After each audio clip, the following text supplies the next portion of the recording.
Hello everybody and welcome back to another video. Today I'm watching Who Owns Antarctica by Mapman. As far as I know, Antarctica is split into like 7 or 8 zones, but I don't think anyone actually owns Antarctica. I think those zones are just people who claim it, but they can't like own it. I don't know, let's see. Link to the original video will be down in the description below.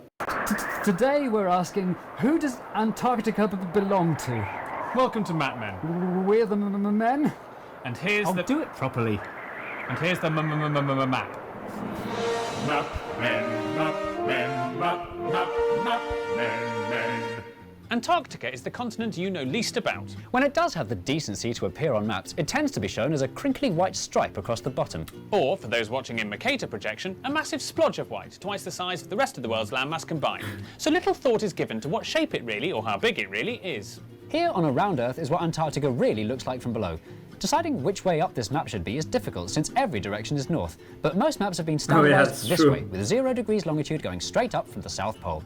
During the winter, the sun doesn't rise for 4 months, and temperatures reach the dizzying lows of minus 60 degrees Celsius, which is the same as minus 60 degrees centigrade. Surprisingly, it doesn't actually snow a lot. Antarctica is one of the driest places on Earth, and technically the world's largest desert, as well as looking like the world's largest dessert.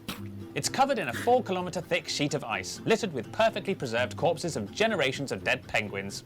Sounds like an awful place. It is. Hey, that's probably true. There's probably a lot of dead animals just preserved in the late 19th century, Antarctica was the last bit of the world map yet to be properly filled in.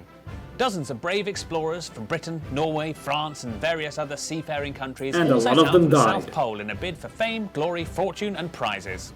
And the winners were Norwegian's Roald Amundsen and his crew, who, surviving the blistering cold by eating their own dogs, became the first humans ever to reach the South Pole on December 14th, 1911. They then spent 3 further freezing cold days taking celestial measurements just to make sure they were in the right spot. Good. I was right. Let's go. Today, British schoolchildren learn about Amundsen as a small footnote in the story of the much braver British Captain Scott, who reached the pole 33 days after those naughty Norwegians, but at least had the decency to die before he made it home. Even though Amundsen had done the South Pole, the race to own Antarctica was only just hotting up. Owning more land increased your chances of finding valuable things like gold, zinc and uranium, which Antarctica had lots of. And so Norway, France and especially Britain claimed they owned the bits of coastline where their early explorers had planted flags. With no locals to say otherwise, these claims stretched all the way to the South Pole like yeah, there's no local population. Apart from Norway, who, content with being the first to reach the pole, were content with not pretending to own it. Faced with a blank canvas, colonists were allowed to be as inventive as they liked in coming up with the names for their new Antarctic colonies. Queen Mary Land, King Edward VII Plateau, Princess Elizabeth Land, Queen Maud Land, Graham Land. But British domination wouldn't last. That's a when lot of Australia land. and New Zealand got their independence, they also inherited the wedges nearest their coastline that they've been taking care of for the British, and they've continued to hold on to them since. At one point, a small portion of Antarctica Antarctica there's 5 countries. I said 7 to 8. In 1939, flew over, dropping massive darts with swastikas on them. Historians today consider this to Wait, they've what? continued to hold on to them since. At one point, a small portion of Antarctica was claimed by Nazi Germany, who in 1939 flew over, dropping massive darts with swastikas on them. Historians today consider this to be in the top 10 least important things to happen during World War II. Perhaps the oddest claims come from Chile and Argentina, who in the mid Things to happen Hamburgers are renamed Liberty Steaks in the US to sound less German. happened during World War II. Perhaps the oddest claims come from Chile and Argentina, who in the middle of the 20th century suddenly remembered that they already owned Antarctica before it was even discovered. In the 1400s, Oh, that's when Spain and Portugal interesting. were colonizing South America, they made a deal to split the continent between them in a dead straight vertical line. And because South America hadn't been fully explored in those days, the deal made no mention of where the line stopped.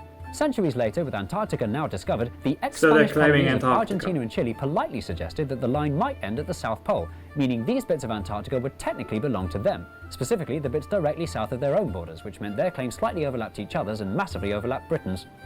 The only wedge of Antarctica not claimed by any nation was this section here, Marie Byrd. Okay, so I'm gonna say it now. Chile and Argentina have no claim. They didn't discover it or anything. They're just saying it's theirs because they're closest to it, even though someone already claims that land. So I'm just gonna say their claim holds no value. Land. Remote and hard to get to even by Antarctican standards, making it the largest expanse of land on the planet not claimed by anyone. And that's how So it we just got belongs to to the this colourful penguins. cartographic confusion today. Overlapping territory, rival disputes, exactly what sort of exciting dramatic Today.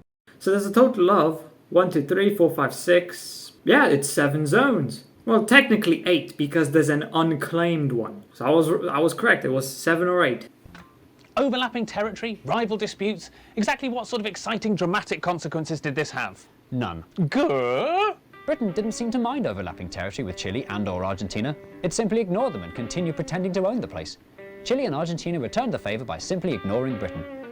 This was all fine and Really? hilarious. And none Why of it couldn't they do mattered that with the until- Falklands? It's the Cold War. Almost every conflict around the world is in some way related to the ongoing personality clash of the two great superpowers, the United States and the Soviet Union.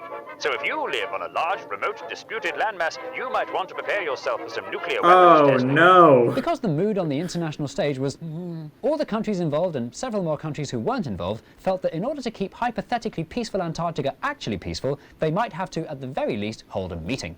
In 1959, they all signed a big piece of paper called the Antarctic Treaty. Antarctica is the common heritage of all mankind. It should be perfectly and peacefully preserved for future generations, literally forever. Oh, Yeah, sure. So, will you all give up your territories?